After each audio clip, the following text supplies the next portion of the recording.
hoje vou mostrar 1 hora só de segredos e easter eggs em jogos Street Fighter clássicos, desde os conceitos de criação, segredos no enredo e até lugares do game que existem na vida real. Tem dezenas de curiosidades, assista até o final, se gostar deixa o like e se inscreva nesse canal, beleza? Bora lá!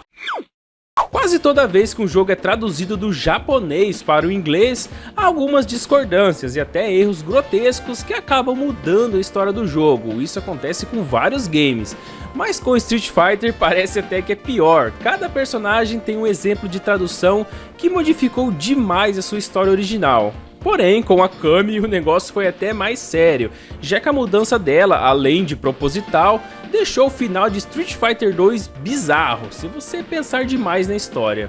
Agora há pouco falamos sobre a criação da Cammy pelo Bison e o fato dos dois dividirem o DNA, já que Cammy será o receptáculo da alma de Bison quando ele morrer, fazendo os dois como pai e filha de uma forma bem sinistra. Porém, no final da versão americana desse game, é dito que Cammy não tinha essa ligação de pai e filha, e sim os dois eram amantes no passado, e Cammy somente não lembrava disso. Inclusive, nesse final, Cammy questiona seus sentimentos pelo tirano, pensando assim, ai, será que eu amava mesmo ele e tal? Mas logo é encorajada pelos outros membros da equipe Delta Red a deixar ele no passado. É cada modificação estranha que os americanos inventam, hein? Se já estava difícil de engolir a interação de pai e filha entre os dois, amantes então, aí que não desce mesmo, né? Melhor ficar com a versão original japonesa, porque Cammy e Bison não tem nada a ver. Esse romance não daria certo nem no pior Street Fighter do mundo.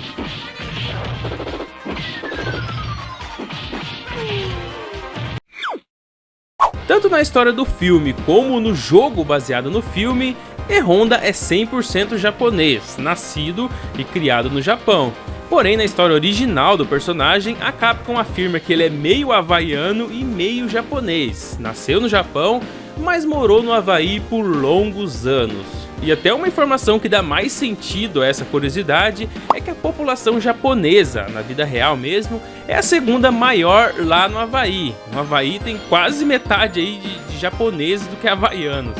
Então lá é tipo um Japão tropical, por isso o fato do E-Honda ser havaiano não é lá um choque pra ninguém. É bem comum os japoneses morando no Havaí.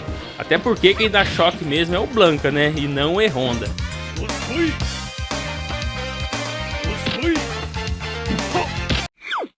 O nome Den Hibiki não foi uma escolha aleatória da Capcom, ele tem um significado bem interessante. Den, por exemplo, é usado nas artes marciais japonesas como um tipo de rank, ou um nível, né, que mostra o quão bom é aquele lutador. Depois de adquirir uma grande força, muito treinamento, você chega no nível Den, como se fosse o alto escalão de algumas artes marciais, o que é por ironia, né, considerando que Den é um lutador bem meia boca quando falamos sobre um enredo de Street Fighter. Já seu sobrenome Hibiki significa eco em japonês, que é um trocadilho deles como ele sendo um eco de Ryu e Ken, quase uma cópia mal feita dos protagonistas de Street Fighter. Claro que existem outras traduções que os jogadores criaram para Den Hibiki, mas essas duas explicações aí eu achei que se encaixaram bem aí na proposta desse personagem.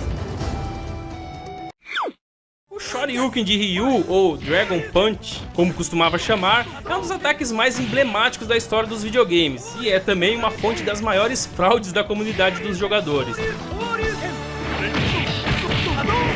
Na versão original do Street Fighter 2, se Ryu ganhasse a batalha, aparecia uma mensagem mais ou menos assim, dizendo você deve derrotar Shenlong para ter uma chance. Isso causou uma agitação entre os jogadores, já que nenhum personagem chamado Shenlong existia ou existiu no jogo, e muitos fãs acreditaram que havia um lutador oculto em Street Fighter 2, que deveria ser descoberto por eles.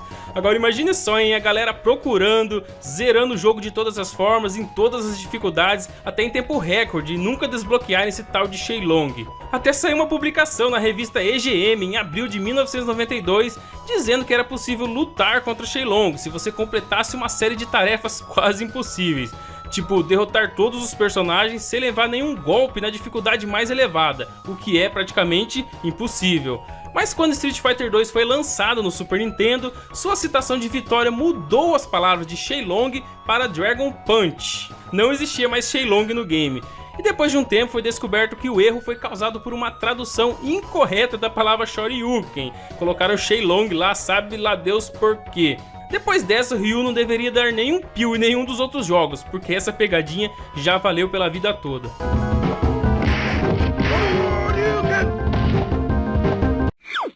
O nome DJ tem um significado bem peculiar que talvez seja bem óbvio para todo mundo. Seu nome é um trocadilho com o termo DJ, né? A letra DJ, que significa disc jockey. O DJ mesmo, comum na cena musical. Isso é visto com mais força, principalmente nos jogos atuais. Ele realmente é um DJ. E na história do lutador no Street Fighter, ele passa a maior parte do tempo entre o mundo musical e o mundo das lutas. Fei Long foi um dos personagens cancelados na versão arcade do jogo Street Fighter The Movie. Retiraram ele de última hora devido a restrições de tempo. Porém, tudo já estava planejado, né? Inclusive seria interpretado pelo ator Kenya Sawada, que também interpretou o personagem original Sawada, esse que vocês estão vendo aí. Porém, não deu tempo de fazer o Fei Long, né? E ele foi cancelado.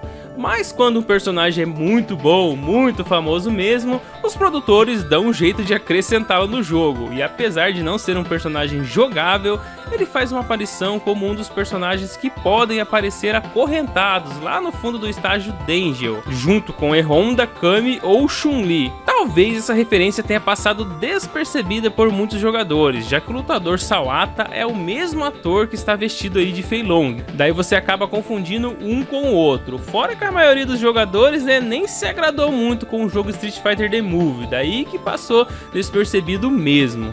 Porém, só para não deixar dúvidas, esse cara que está amarrado ao fundo não é o Capitão Sawada não, é o Fei Long mesmo, com a velha conhecida calça preta e sem camisa.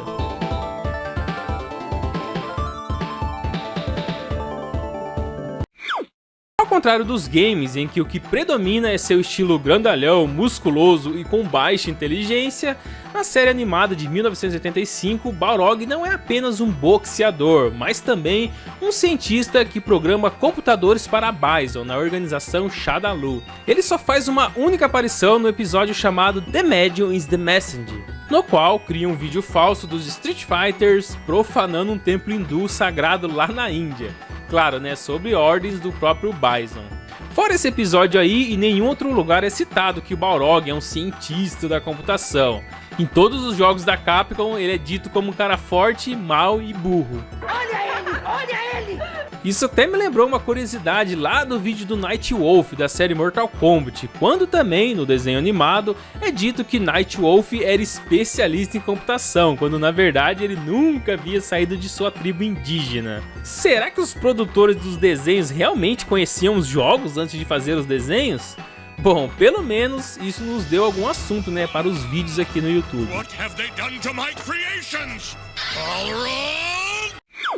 DJ é o único personagem principal da série Street Fighter a ser criado por um designer americano, o designer James Goddard. Na época do desenvolvimento de Street Fighter 2, a equipe japonesa estava sem ideias para um último personagem ali e aceitaram a sugestão de James, e ainda pediram para ele, né, mais ideias para a criação de DJ. E o americano não sabia direito como explicar aos japoneses a ideia dele para o lutador. Então o criador disse que era para tomar como base o kickboxer da vida real, né, Billy Blanks. Billy Blanks é um ator famoso aí dos anos 90. E o designer americano até enviou para a Capcom japonesa uma fita VHS do filme O Rei dos Kickboxing. Enviou via FedEx lá, bem rapidão. Nesse filme, o ator Billy Blanks era o vilão, mas serviu de inspiração para a criação de DJ, que não tem nada a ver com vilão, né? O DJ é um personagem super positivo que passa o tempo todo sorrindo. Mas tá aí a inspiração para o personagem.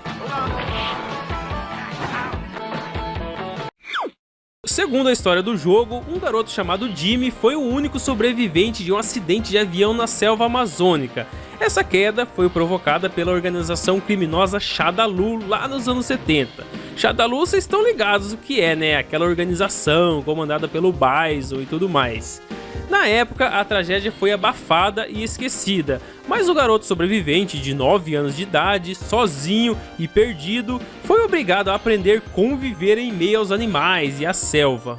E foi justamente nesses anos no meio do mato que houve uma estranha mutação provocada pela reação de um vírus misterioso no DNA do Blanka, que deu a capacidade dele de fazer movimentos como feras selvagens e até manipular a eletricidade, e consequentemente deixou ele verde para se adaptar às matas.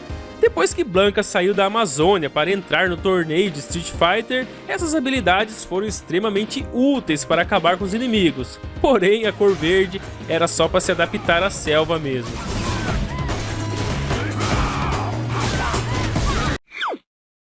Existe uma versão de Street Fighter para o Game Boy Advance intitulada Super Street Fighter 2 Turbo Revival, que foi lançada em 2001 no portátil, mas também ganhou uma aparição no Nintendo Wii U anos depois. E lá no final do personagem é sugerido que toda a sua história não passou de um sonho, ou como a esposa dele diz, tudo não passou de um pesadelo.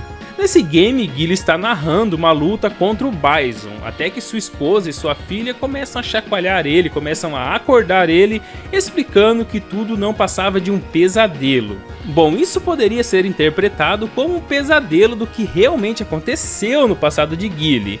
Mas a conversa segue e Guile dá a entender que isso não aconteceu na vida real, porém é como se ele estivesse perdido dentro de um longo sonho. E o jogo acaba por aí com aquele ar de mistério. Será que tudo foi um sonho ou uma lembrança? Vai da interpretação de cada um.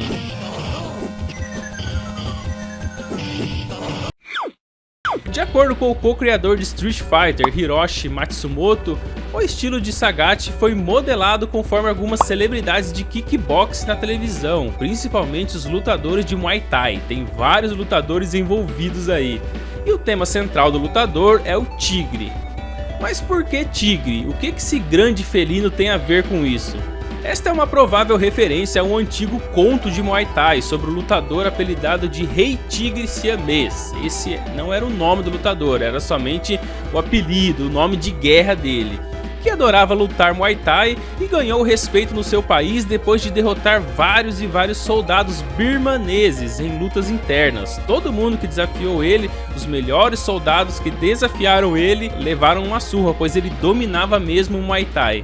Esse Rei Tigre Siamês é originário da Birmânia. Mas a referência geral aí do tigre é bem mais antiga que isso. Segundo a cultura do leste asiático, o tigre e o dragão têm sido frequentemente considerados como rivais igualmente fortes. Então, para completar a referência, Ryu, exatamente como o nome do lutador, significa dragão japonês. E quem no jogo Street Fighter é o principal rival do Ryu? Pois é, o Sagat.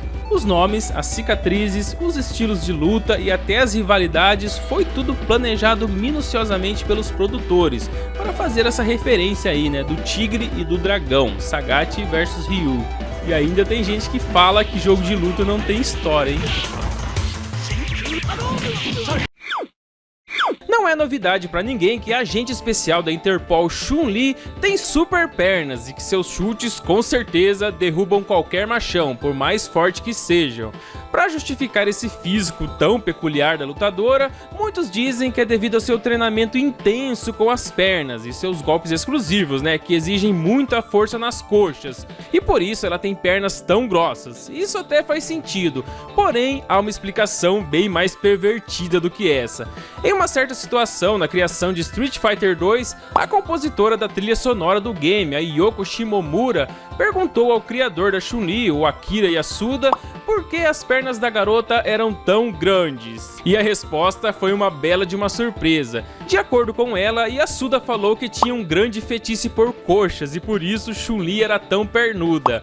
Essa resposta provavelmente deixou a compositora bem desconfortável, mas revelou uma coisa que muitos jogadores já desconfiavam desde a primeira aparição da Chun-Li, lá em 1991.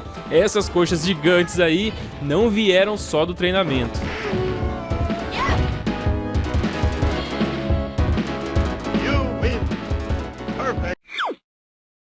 Já que falamos das coxas gigantes da Chun-Li, é hora de falar dos golpes que a lutadora chinesa usa nas batalhas. Mais especificamente do Spinning Bird Kick, que é aquele helicóptero que ela faz com as pernas abertas, só que de cabeça para baixo. Aposto que vocês conhecem esse golpe, né? Bom, no manual de Street Fighter 2, o golpe está denominado como Whirlwind Kick, e um golpe com esse mesmo nome existe sim na vida real, só que não é tão parecido assim com o que a Chun-Li faz. Dependendo da habilidade do lutador, ele acertará o seu oponente 2 ou no máximo 3 vezes enquanto faz esse golpe, pois girar no ar de cabeça para baixo igual a Chun-Li é humanamente impossível. Mas existe sim, só que bem mais simples. Agora você já sabe, né, que o golpe mais excêntrico da Chun-Li foi baseado num golpe real.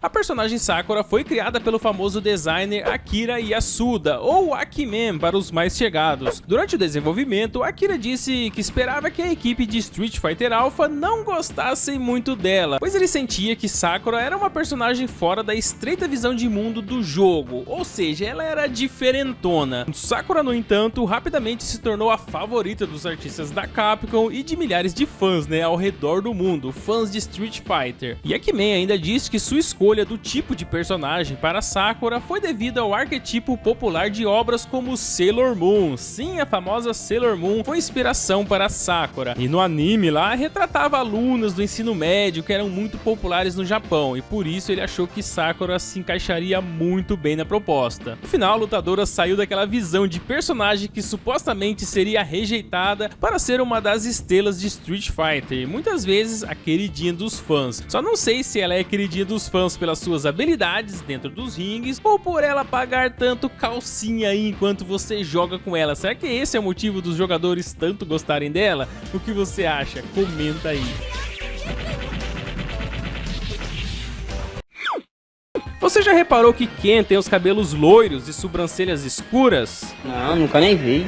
Pois é, quando os games eram apenas pixels na era 8 e 16 bits, foram poucos que repararam nesse detalhe. Mas com os jogos mais avançados e imagens em alta resolução, muitos jogadores ficaram encasquetados com essa diferença de cor, e a partir daí começou-se a especular que Ken sempre pinta os seus cabelos de loiro, e por isso a diferença aí na cor da sobrancelha. Esse é vaidoso mesmo. Mas e se isso não for verdade e Ken ser loiro natural mesmo? Bom, então ele pinta as sobrancelhas de preto, né? Porque não dá para negar a diferença aí na sua aparência.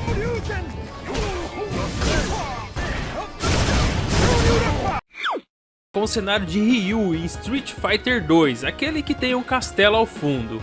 Quem nunca ficou reparando lá no cenário do Ryu enquanto levava um Hadouken atrás do outro não sabe o que é morrer distraído.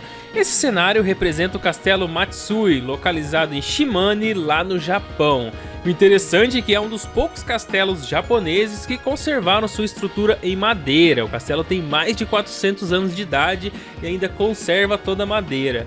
A maioria dos castelos daquela região foram afetados pelas guerras e pelos terremotos, e alguns até foram reformados ao longo dos séculos, substituindo a madeira por outro material mais forte, mas não o Matsui. Esse segue com a sua estrutura original, e até ganhou um apelido, o Castelo Negro, devido à sua coloração.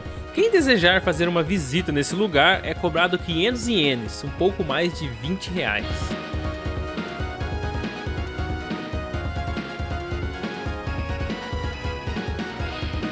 O cenário de Kami em Street Fighter Alpha 3 está localizado na cidade de Mykonos, na Grécia, e por lá é chamada de Ilha dos Ventos, e eu nem preciso dizer porquê, né? E assim como em Street Fighter, existe moinho de ventos espalhados em todo lugar, já que a cidade fica no alto de uma montanha e o vento é muito bem aproveitado por lá. É tanto moinho que o lugar virou até um ponto turístico. Já na mitologia grega, Mykonos foi o local da batalha entre Zeus e os gigantes, e por isso a ilha recebeu o nome do filho do deus Apolo, Mykonos. Depois dessa informação, garanto que você nunca mais vai olhar para o cenário da Kami White da mesma forma.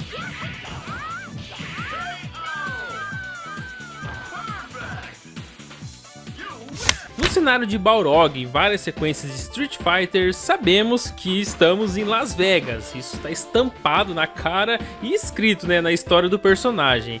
Mas a localização específica desse lugar é na esquina do maior hotel cassino do centro de Las Vegas, o famoso The Golden Nugget. Até falei isso no vídeo do Balrog. Para você ter noção do tamanho desse cassino hotel, ele possui 2.300 quartos e suítes de luxo.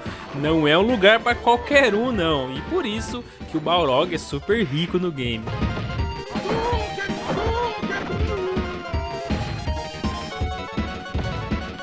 No cenário de Sagat, há uma estátua de Buda deitada no chão, apoiando a cabeça com o braço. Essa estátua existe sim na vida real, está localizada na Tailândia, na cidade de Ayutthaya. Aliás, essa cidade por muitos séculos já foi a capital do país, era um lugar muito próspero. Porém, em 1767, ela foi invadida pela Birmânia, que destruiu a cidade completamente. Ironicamente, hoje ela é ponto turístico justamente devido às suas ruínas. As pessoas vão lá visitar as ruínas da cidade. E um dos pontos mais visitados é essa estátua de 42 metros de largura que foi a inspiração para o cenário de Sagat. Algumas pessoas vão lá unicamente por causa do jogo Street Fighter para visitar essa estátua e até tiram umas fotos lá meio que simulando o jogo. No final das contas, a Capcom acabou incentivando o turismo naquela região.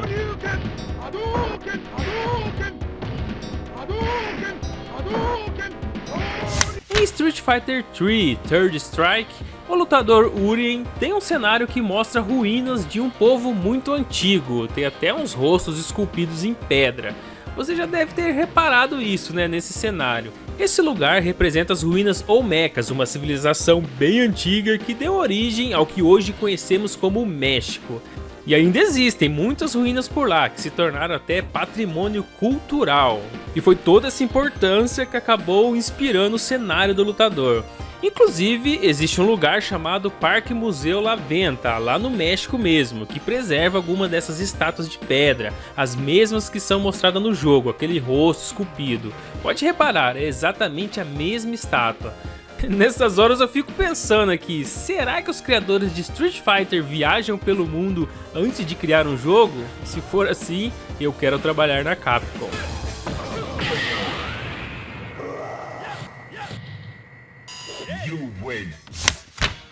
O cenário de Kami em Street Fighter 2, segundo a história do game, está localizado na Inglaterra, mas o design daquele castelo com uma muralha ao fundo foi baseado no famoso castelo Liechtenstein, lá na Alemanha. Esse castelo é super famoso e foi construído há mais de 800 anos e já foi destruído 2 vezes aí durante as guerras, reconstruído e modificado a cada novo dono. Hoje em dia é um ponto turístico aberto para quem quiser visitar, só é necessário pagar alguns euros que você tem direito a uma visita. É um local muito bonito, com uma vista melhor ainda. Pena que a Kami White não está lá, né? Senão seria o lugar mais visitado do mundo.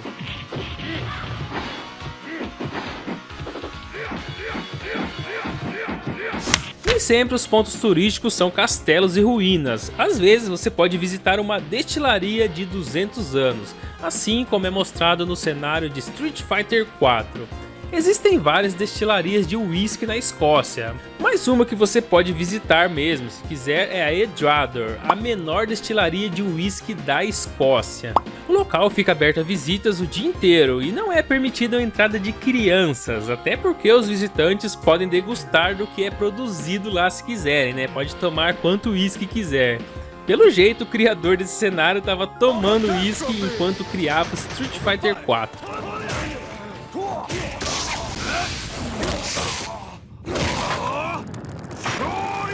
Você sabia que é possível ficar muito perto de um vulcão ativo na vida real, assim como acontece em Street Fighter? Existe uma excursão ao Parque Nacional do Vulcão lá no Havaí, que leva você até Kilauea, que é considerado pelos cientistas o vulcão mais ativo do mundo. E de tempos em tempos ele entra em erupção, causando estragos em tudo à sua volta. Mas ainda assim, a cada ano que passa, ele atrai mais e mais turistas, que pagam uma boa grana para ficarem pertinho do perigo.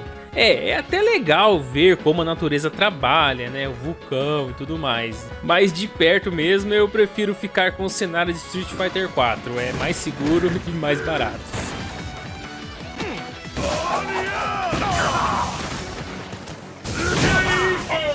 Ainda em Street Fighter 4 tem um cenário que mostra um templo antigo com algumas estátuas gigantes feitas de pedra. Esse lugar representa o templo Todaiji, na cidade de Nara, lá no Japão.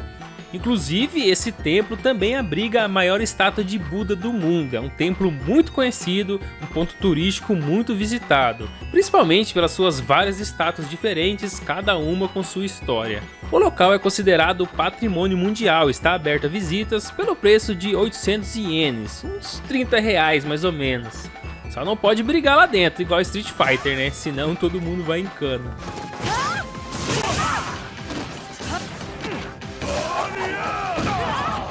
Partindo agora para um cenário russo em Street Fighter 4. Lá na Rússia, os trens são um meio de transporte muito usado, ainda mais quando está nevando muito, aí fica difícil andar pelas estradas e a única opção são os trens. E Street Fighter 4 mostra a estação Novosibirsk, é bem o nome russo mesmo, né?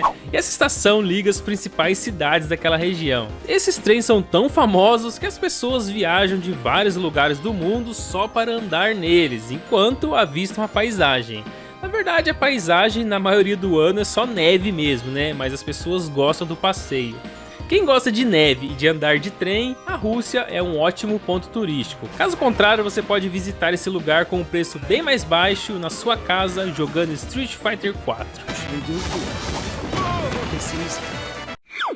Charlie tem uma aparência simples que lembra muito o estilo de Guile, ou Guile, né, para os mais chegados aí que jogavam nos anos 90. E isso faz muito sentido, já que os dois são amigos e a história de ambos está sempre interligada. Além das botas e a calça militar, Charlie usa um colete amarelo todo estiloso que é mais do que um colete comum. E não, até parece, mas não é um colete salva-vidas. Na verdade, esse é um colete à prova de balas que Charlie usa em tempo integral. Mesmo sendo um cara forte, Charlie Nash não tem peito de aço, né, então mandou fazer um colete todo estiloso para usar durante as lutas e durante a vida toda, né? Você sabia disso? Que ele usava colete à prova de balas o tempo todo? Mesmo com tantos nomes mudados durante a produção, esse lutador tem um nome verdadeiro que ele já possuía anos antes de se tornar o Grande Blanka. Ou você achou que ele realmente se chamava Blanka o tempo todo? Nos primeiros anos de vida, Blanka era um menino chamado Jimmy, e esse foi o nome dado a ele aos seus pais quando ele nasceu. Não se tem confirmação se Blanka possa ser o seu sobrenome ou não. Mesmo que em alguns casos ele seja chamado de Jimmy Blanka, não tem nenhuma notícia oficial que prove que esse seja o sobrenome dele. E para complicar ainda mais, houve várias versões alternativas de Street Fighter que começaram a chamar o personagem de Carlos Blanka, Carlos James Blanka e até Charlie Blanka, fazendo muitos jogadores confundirem ele com o lutador Charlie anos depois. Mas são todos nomes falsos mesmo, a única certeza aqui é que Blanka se chamava Jimmy quando era criança. Well, Jimmy, looks like we finally made some friends. Se você acompanha aqui o Nostalgia dos Games, provavelmente assistiu o vídeo de 10 verdades sobre o Dhalsim, mas caso não tenha assistido, vou deixar o link na primeira linha da descrição. E como um bom personagem indiano, Dhalsim tem seu próprio elefante de estimação e passeia com ele para tudo quanto é lugar. Enquanto nós aqui temos um cachorro, um gato, alguma coisa assim, o Dhalsim tinha um elefante de estimação. E eu disse tinha mesmo, até o Balrog aparecer. Em uma das missões do pau mandado do Bison, Balrog encontra e mata um dos elefantes de Dhalsim com apenas um Gigaton Punch, que é um dos golpes aí característicos do personagem. Ele chegou, viu o elefante, sem dó nem piedade, acaba com o coitadinho. E esse é justamente o motivo da rincha entre Dhalsim e Balrog. No vídeo do lutador indiano eu até falei que Dhalsim era um cara pacífico, que sempre buscava a paz e o bem. Mas se você vem e mata um elefante, meu, aí não tem meditação que segure o Dhalsim, né? Tem que dar uma coça no Balrog, e merecido.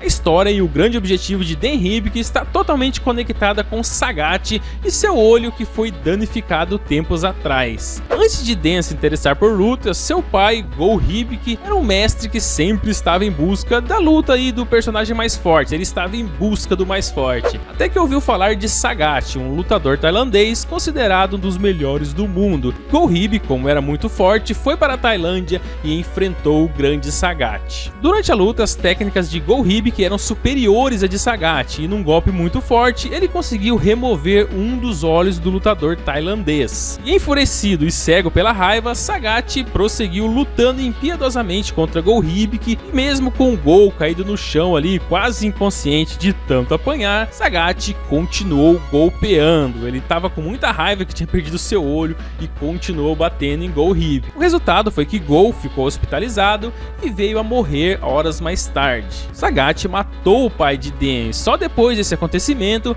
é que Den Hibiki se interessou pelas lutas e seu objetivo principal era vingar a morte do seu pai. Só que como ele não tinha treinado desde pequeno, não ligava para as artes marciais, acabou se tornando um lutador mediano, que é motivo de piada entre os verdadeiros lutadores de Street Fighter. Ele tem uma causa a lutar, vingança, etc, mas é fraco demais para competir com os outros lutadores.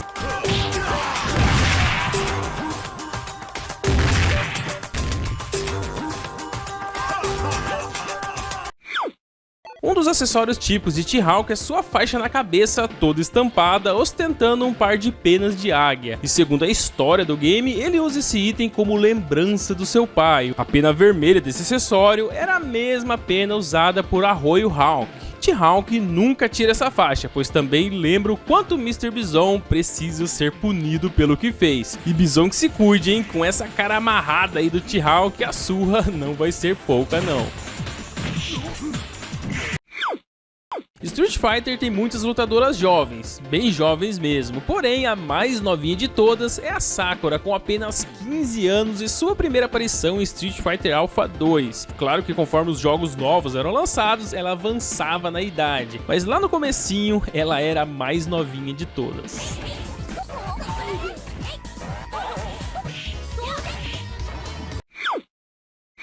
O Akuma é um dos jogadores mais fortes do Street Fighter, todos já sabemos. Desde a sua estreia no jogo Super Street Fighter 2 Turbo até os dias atuais, ele vem tocando terror em geral. Só que em rings e torneios, Akuma não gosta muito de testar o seu poder máximo, pois, segundo ele, poderia acabar ferindo muitas pessoas que estariam em sua volta. Olha o cara se achando aí. E a solução foi fazer um teste em uma ilha deserta. Bom, não tão deserta assim, porque junto com Akuma estava seu oponente. No final de Ryu de Street Fighter Alpha 2, Alpha 2, tem uma ilha chamada Gotenkou, em que Akuma e Ryu vão para um confronto final. E Hadouken vai, Shoryuken vem, até que Akuma revela que não estava usando todo o seu poder, ele estava simplesmente testando Ryu para o que vinha a seguir. Então, usando toda a sua força, Akuma socou a ilha e dividiu ela ao meio, e a coitada da ilha, que não tinha nada a ver com a treta, acabou afundando em alto mar. Isso no começo ainda, né, da verdadeira força do Akuma,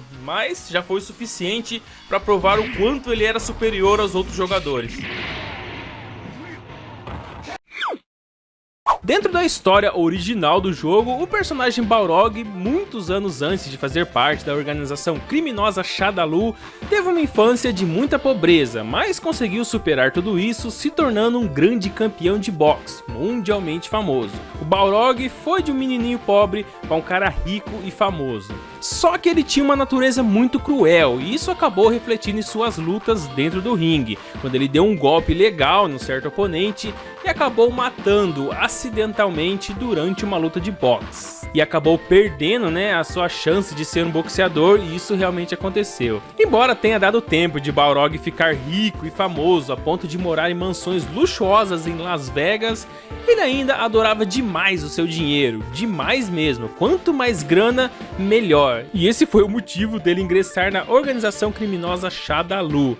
Ele começou lá como um peão qualquer, mas graças às suas habilidades e força foi crescendo, até ganhar o cargo de executor principal do Bison. Se alguém precisava ser apagado, o Balrog era a primeira pessoa a ser chamada. Ele virou quase o chefão lá da Shadaloo. Resumindo esse início, Balrog representa apenas 3 coisas na vida: dinheiro, fama e maldade. Os primeiros esboços do lutador Vega antes de sair do jogo original sugerem que ele se assemelharia a um cavaleiro medieval, com direito até a armadura completa e acessórios de época. Essa ideia foi descartada logo no começo, pois segundo a desenvolvedora, Street Fighter se tratava de lutadores diferentes de diferentes regiões do mundo em que vivemos hoje e não de outra época, e por isso um cavaleiro medieval não faria sentido. Mas o conceito não foi de tudo perdido, ainda foi aproveitado a máscara e uma arma de ataque, que nesse caso são as garras dele. Porém, aquela aparência de cavaleiro medieval não existe mais.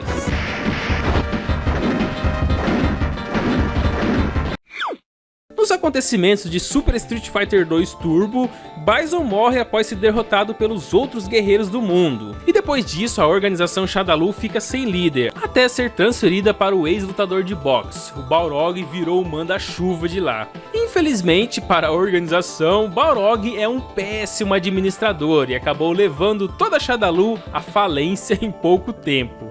O negócio foi tão sério que o Balrog estava de volta às ruas, arrumando brigas clandestinas a troco de grana e trabalhando em empregos secundários, como na cena de introdução em Street Fighter 4. Lá é mostrado o Balrog tentando ganhar a vida num cassino. O cara era milionário e perdeu tudo. Bom, para a sorte dele, nada disso durou muito tempo, pois Bison voltou à vida e logo chamou seu matador favorito de volta para reerguer a Shadaloo. Sorte do Balrog, né, que ele luta bem, porque se dependesse dele administrar alguma empresa, estaria morando na rua.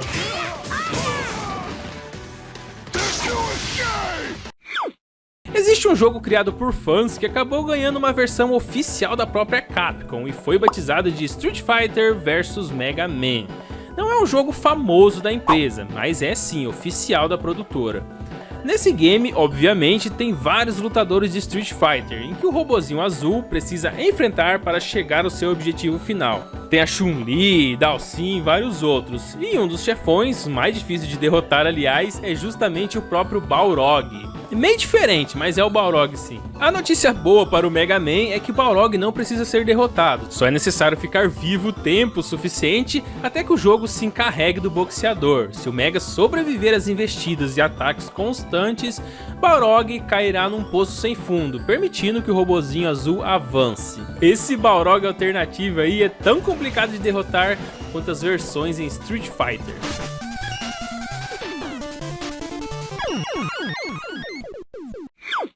Você já parou para pensar que se Zangief é tão bom lutador assim, por que então ele tem várias cicatrizes? Será que ele se depilava com uma navalha muito afiada e se cortava muito? Ou será que ele lutou demais com o Vega? Bom, nenhum nem outro. Zangief passou a viver sozinho nas montanhas depois de ser expulso dos torneios de luta livre.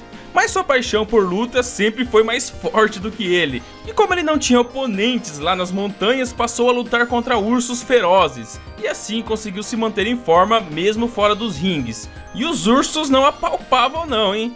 Era tipo o Kuma do Tekken, é um tapa um tombo.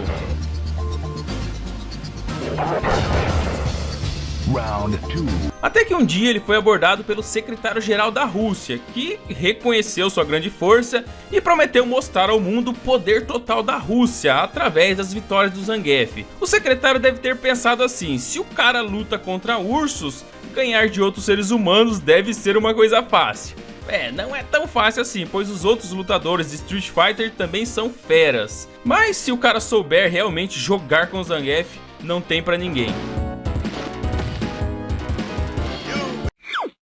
Já que Blanka é um personagem bem diferente dos convencionais, muitos já se perguntaram qual é a origem misteriosa dele, como ele foi criado pela Capcom. Bom, quem desenvolveu Blanka foi Akira Yasuda, esse cara que vocês estão vendo aí. Mas esse japa nem fazia ideia de como seria difícil chegar no resultado final.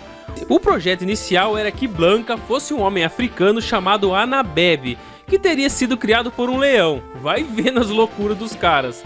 Então, ao analisar novamente os personagens de Street Fighter 2, a Capcom mudou mais uma vez o Blanka para um lutador mascarado baseado no Tiger Mask, tipo o King lá no Tekken.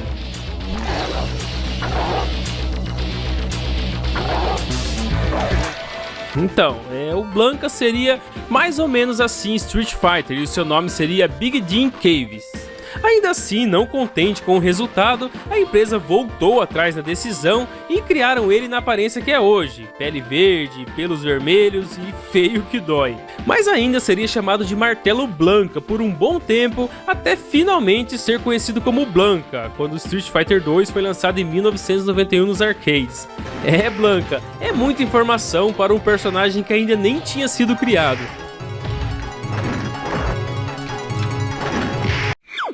Já se perguntou de onde veio ou o que significa a palavra Dhalsim?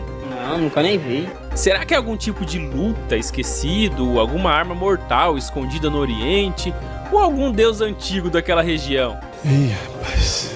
Não é nenhuma dessas opções. Na verdade, os desenvolvedores do jogo no início dos anos 90 costumavam ir num restaurante indiano que ficava perto do escritório da Capcom, lá em Osaka, no Japão. E adivinha qual era o prato preferido desses desenvolvedores? Sim, um delicioso prato de Dhalsim, já que Dal são lentilhas e Shin é um tipo de feijão, logo Dhalsim é um prato de lentilhas com feijão. Os funcionários da Capcom só juntaram os dois nomes e batizaram o lutador de Street Fighter. E você achando que tinha alguma história mística por trás desse acontecimento.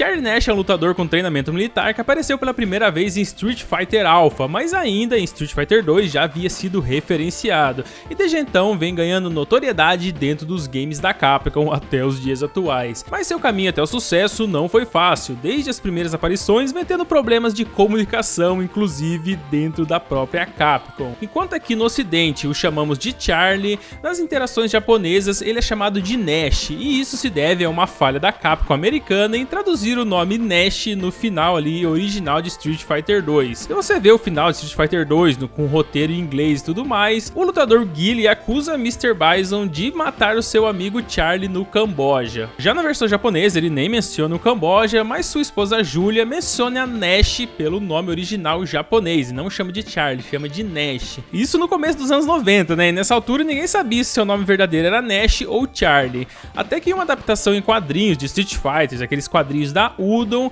bem como no filme The Legend of Chun-Li, o nome japonês de Charlie é transformado em seu sobrenome, dando a ele o nome completo de Charlie Nash. E esse nome foi posteriormente canonizado pela Capcom. Deu trabalho, muita confusão, mas Charlie Nash conseguiu aí escrever seu nome entre os lutadores de Street Fighter.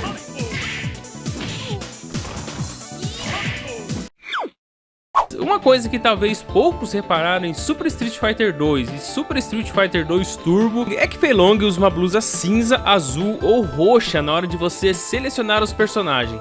Porém, ele sempre luta sem camisa, você já tinha reparado isso? Não. Bom, isso acontece porque é preciso diferenciar o Player 1 do Player 2, caso os dois escolham o Fei Long, né?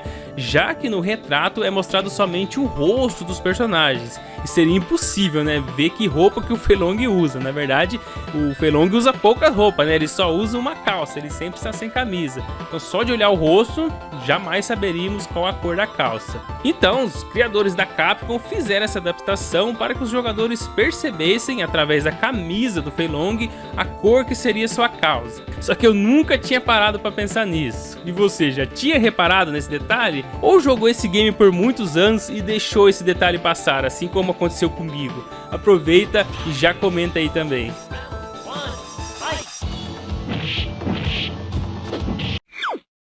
Na história do game, Dhalsim explica que suas habilidades de esticar os membros vêm de anos e anos de treinamento e aperfeiçoamento no yoga. E isso até explica sim esse fato dentro do jogo. Mas e quanto à ideia de ter um personagem, Street Fighter 2, que esticasse os braços e pernas? Quem foi o desenvolvedor e por que ele quis que o lutador fosse desse jeito? Vamos lá descobrir. O principal designer do game, Akira Nishitani, declarou em uma entrevista que o conceito de habilidade de Dhalsim, de esticar os seus membros e tal, vem da técnica de Ramon Zoom Punch, de uma série de mangá bem famosa no Japão. Eu não vou dizer o nome aqui que eu não vou acertar, mas é esse aí que vocês estão vendo na tela. Nesse anime é feito exatamente o que o Dhalsim faz no game. E se alguém duvida dessa informação, saiba que isso foi reconfirmado na seção de comentários da biografia do Dhalsim, no artbook Street Fighter vs Tekken Artworks. Lá é perguntado a Akira se ele se inspirou no filme de 1976, O Mestre da Guilhotina Voadora, para fazer o Dhalsim. E no filme existe sim, né, um personagem com essa mesma habilidade. Porém, Akira Nishitani afirma que nunca ouviu falar desse filme, e que sua inspiração realmente veio do mangá e anime que eu citei agora há pouco. Mesmo não sendo uma habilidade criada, né, exclusiva do Dhalsim, ninguém pode negar que foi ele quem fez essa técnica se tornar mundialmente famosa. Você já deve ter reparado que na calça de DJ tem uma palavra escrita na lateral, a palavra Maximum. E esse M misterioso na cabeça do lutador provavelmente refere-se a essa palavra. No entanto, inicialmente a palavra original para o lutador seria Mantis, que em português, né, traduzindo aí, significa louva a Deus, aquele inseto que todo mundo conhece. O problema é que se o sprite do personagem fosse invertido, tipo do lado direito para o esquerdo ou vice-versa, uma coisa comum, né, antigamente, né, usar o mesmo sprite, só que espelhado, a palavra Mantis ficaria totalmente sem sentido. Ela espelhada misturaria todas as letras. E a solução foi mudar o nome Mantis para Máximo. E assim, mesmo com a imagem espelhada, não mudaria a escrita. Foi uma boa sacada, mas teve que mudar a palavra. E essa é a história do M misterioso de DJ.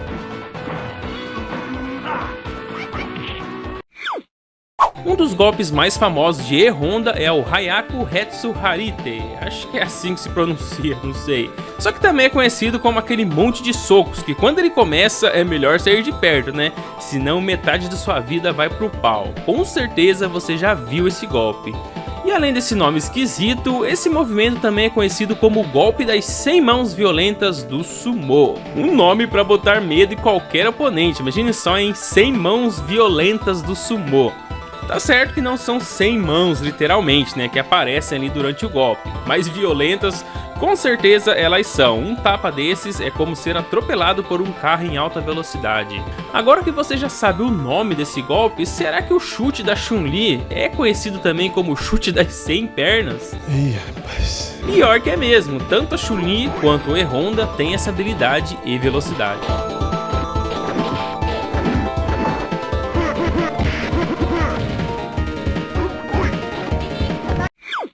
Ainda no desenvolvimento de Street Fighter 2, antes de Dhalsim ganhar sua aparência final, o projeto inicial era que o lutador tivesse uma notável semelhança com Ganesha, um deus hindu com 4 braços e cabeça de elefante. Mas as coisas foram mudando tanto no desenvolvimento que o Dhalsim acabou deixando de lado essa história de Ganesha e acabou ganhando a aparência desse cara magrelo que conhecemos hoje.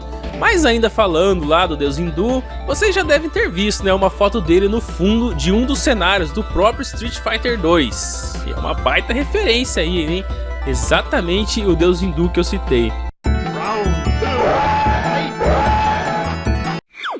Tem um segredo do Ryu que ele guarda 7 chaves, já que ele não quer que ninguém saiba do seu terrível medo de aranhas. É, isso aí, o grande lutador conhecido como campeão mundial, rasgador de peito, sofre de aracnofobia. Vai. Mas calma aí, que como quase tudo na vida, isso tem explicação. Na verdade foi um incidente que aconteceu na juventude, quando ele ainda treinava com o Ken. Então, numa certa noite, enquanto Ryu dormia, Ken colocou uma aranha na boca de Ryu, só de brincadeira. Uma brincadeira bem de mau gosto, por sinal. E quando Ryu acordou, tinha uma aranha dentro da sua boca, em cima da sua língua. E em vez de odiar o Ken pra sempre, passou a temer as aranhas de qualquer tamanho e em qualquer formato. Se for aranha, ele treme de medo mesmo. Tanto que até no jogo Marvel vs Capcom, o ódio de Ryu às aranhas foi mencionado várias e várias vezes, já que pelo menos uma vez o Ryu tem que entrar em conflito com o Homem-Aranha. E aí já temos o segredo para ganhar do Ryu de Perfect. Quer ganhar uma luta dele bem de boa? Escolha o Homem-Aranha, que com certeza a vitória já está no papo.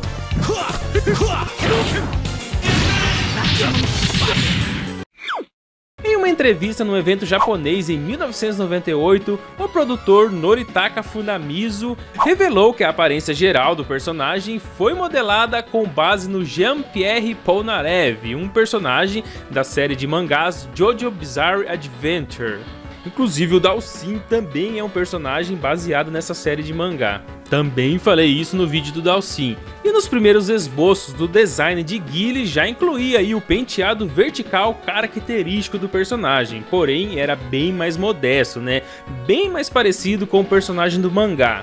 Então o artista de pixel da Capcom, brincando ali, esticou o cabelo do lutador para os lados, e a equipe achou tão divertido que decidiu dar a ele esse estilo que hoje chama a atenção de todo mundo. Hoje o cabelo é a marca registrada de Guile.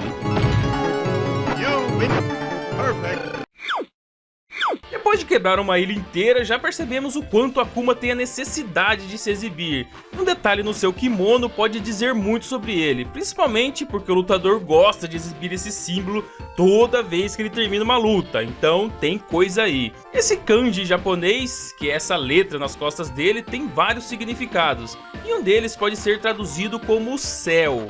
Que nesse caso, né, vai contrariar totalmente a origem demoníaca do personagem. Mas é isso mesmo, algo como céu, paraíso, plano superior ou algo do tipo. Falando sério, eu sempre achei que seria uma tradução bem diferente, achei que seria uma coisa bem capirotesca. Eu também. Akuma pode até ser um personagem do mal, mas ele já foi para o céu sim. Não para descansar em paz e tal, ele foi lá para desafiar um deus, e é isso que veremos na próxima curiosidade.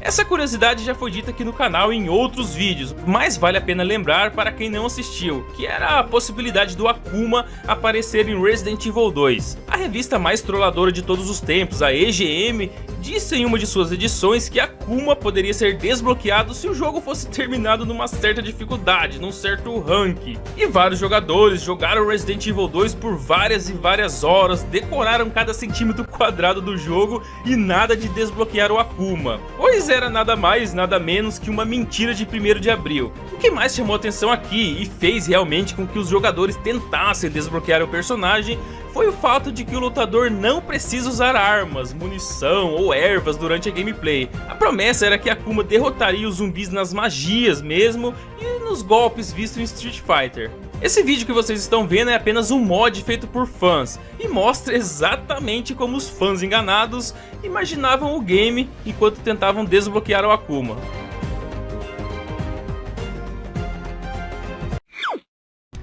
A marca registrada de Sagat, além do tapa-olhos, é a sua cicatriz gigantesca no peito, que ele não faz questão nenhuma de esconder. E você sabe qual é a história por trás dessa cicatriz?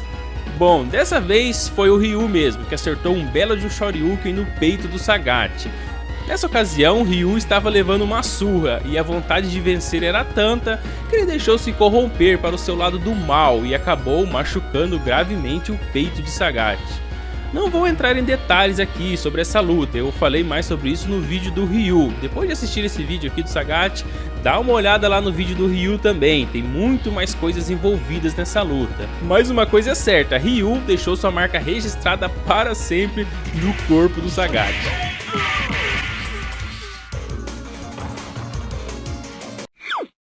Quando uma personagem é muito bem aceita pelo público, assim como a Kami foi, ela começa a aparecer em tudo quanto é jogo. E Final Fight Streetwise, lançado em 2006 pela Capcom, traz uma aparição inusitada da Kami White. O que deixou muitos jogadores animados por ter uma gatinha dessas incluída no game, mas ao mesmo tempo confusos, já que ela não faz parte do enredo original.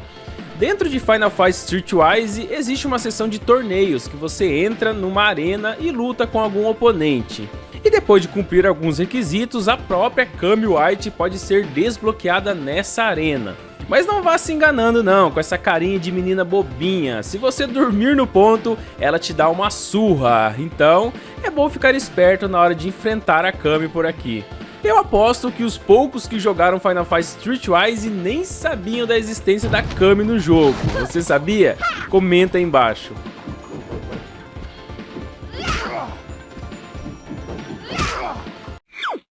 Tá bom, todo mundo fala de Sagat, Street Fighter 2, Subchef, Tiger Robocop e como é difícil derrotar ele no segundo game da série. Só que muito antes de Street Fighter 2, Sagat havia sido o chefe principal no primeiro Street Fighter, aquele lançado em 1987. Antes mesmo de celebridades como Ryu e Ken ganharem fama no mundo dos games, Sagat já era o chefão mais forte de todos. Uma coisa interessante no primeiro game é que o tapa-olhos do Sagat sai quando ele é derrubado no chão e fica lá, jogado, né? O primeiro Street Fighter não foi um líder de vendas e nem é referência para muitos jogos, mas serviu de aprendizado para que a Capcom corrigisse os seus erros e trouxesse o segundo jogo da série, esse sim, né, bem mais polido, que fez um grande sucesso. Porém, no primeiro game, Sagat era o manda-chuva de Street Fighter.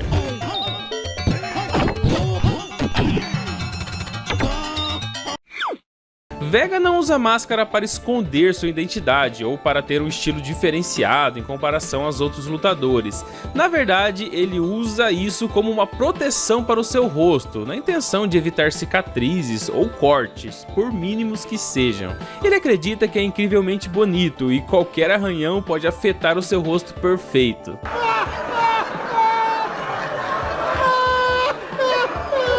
Só vemos ele sem máscara mesmo após uma vitória, quando ele faz alguma pose ou se ele levar muita porrada, né? Daí a máscara cai. Desde o primeiro jogo isso aconteceu e acontece até hoje. Uma coisa interessante é que nas últimas aparições, nos jogos mais recentes, é possível você remover tanto a máscara quanto a garra do lutador, jogar sem elas, o que na teoria deixaria o rosto dele vulnerável, mas na prática mesmo, na luta, isso não faz diferença. Com máscara ou sem máscara, o Vega manda ver na hora do fight.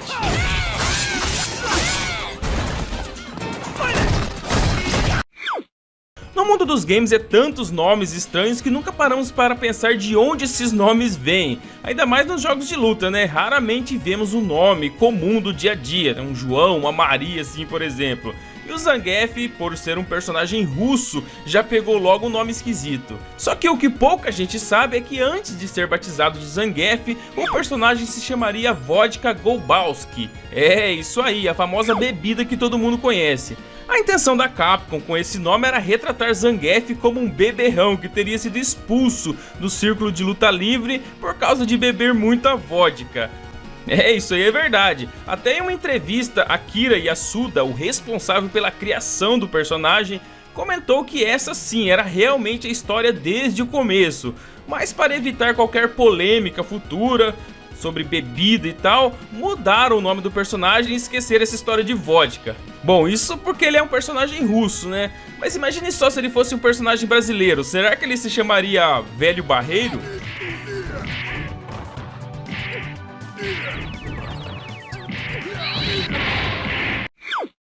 Antes de se chamar Thunderhawk, o lutador havia sido batizado de Jerônimo, provavelmente inspirado no personagem 005 de uma série de mangás chamada Cyborg 009. No mangá, o Cyborg número 5 se chamava Jerônimo e tinha ligações com o povo nativo americano. Aí somando isso ao fato do Akira Man da Capcom, né, o designer da Capcom dos jogos Street Fighter, ser um grande fã das obras de Shotaro Shinomori, o criador de Cyborg 009, podemos dizer que essa realmente foi a inspiração para o personagem. No entanto, na época, para evitar problemas aí com o nome e as histórias conflitantes, o lutador de Street Fighter teve seu nome alterado de Jerônimo para T-Hawk. Eu até acho que Thunderhawk fica melhor que Jerônimo, mas enfim, foi mudado para evitar confusões.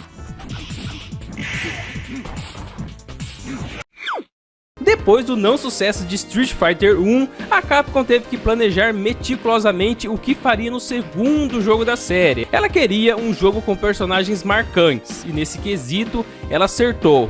Mas por pouco, os desenvolvedores não deixaram de fora o Ryu e o Ken, que ironicamente se tornariam os protagonistas da série. Entre os esboços feitos no início da produção do game, o personagem que mais se aproximava da aparência de Ryu e Ken era Masaaki Kakuda, que segundo a história, era um personagem japonês que entraria no torneio para provar que o karatê era a mais poderosa das artes marciais, e esse personagem aí era um tipo de fusão do Ryu com o Ken. E ainda bem que a Capcom decidiu reutilizar os dois lutadores que participaram do primeiro jogo. O Ryu e o Ken manteram praticamente os mesmos padrões de luta e se tornou um sucesso até hoje. Mas e se a Capcom não tivesse tomado essa decisão, hein? O que seria de Street Fighter 2? Se um personagem é famoso nos games, com certeza ele terá jogos exclusivos, spin-offs e até participações em games bem diferentes dos originais. E em meio a essa fama toda, Akuma já se tornou um robô gigante num jogo chamado Cyberbots Fullmetal Madness. Na versão para arcade, ele já era o mais escolhido. Mesmo tendo outros personagens tão fortes quanto ele, todo mundo escolheu o Akuma gigante robotizado, justamente por ele ser o Akuma. Mas não seria tão fácil jogar com o mito na versão de Sega Saturno, portado em 1997. Aqui a Capcom fez questão de deixar o Akuma como um personagem secreto desbloqueável. Então você tinha que derrotar com vários e vários jogadores para depois conseguir desbloquear o Akuma. Dessa vez era verdade mesmo, não era 1º de abril. Akuma era um robô gigante. No final das contas, isso só provou que pode ser um robô, pode ser um humano ou até um ser maligno, Akuma sempre será o preferido de grande parte dos fãs de Street Fighter.